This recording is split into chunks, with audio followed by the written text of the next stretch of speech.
says, ദൈവവചനം പറയുന്നു, examine yourself നിങ്ങളെ തന്നെ പരിശോധിക്കുക. whether you are in faith. നിങ്ങൾ വിശ്വാസത്തിലാകുന്നുവെന്ന് പരിശോധിക്കുക. Test yourself. നിങ്ങളെ തന്നെ ശോധന ചെയ്യുക. When a circumstance comes, ഒരു സാഹചര്യം വരുമ്പോൾ how do you react to that circumstance? നിങ്ങൾ ആ സാഹചര്യത്തോട് എങ്ങനെയാണ് പ്രതികരിക്കുന്നത്? യേശു ചെയ്തത് നീതിയായി വിധിക്കുന്നവന്റെ കയ്യിൽ തന്നെ ഭരമേൽപ്പിച്ചു.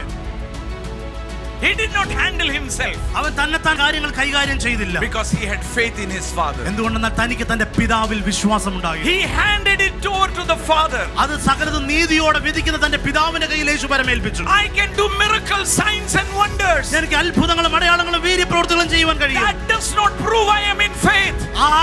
ഞാൻ ചെയ്യുന്ന പ്രവൃത്തികളല്ല ഞാൻ വിശ്വാസത്തിലാണോ ഇല്ലയോ എന്നറിയുന്നത്. That is the gift of God, and healing is in the name of Jesus. അത് ദൈവത്തിന്റെ ദാനമാണ്. സൗഖ്യങ്ങൾ നടക്കുന്നത് യേശുവിന്റെ നാമത്തിലാണ്. But the fruit of the Holy Spirit is love. പരിശുദ്ധാത്മാവിന്റെ ഫലം എന്ന് പറയുന്നത് സ്നേഹമാണ്. Hallelujah. Hallelujah.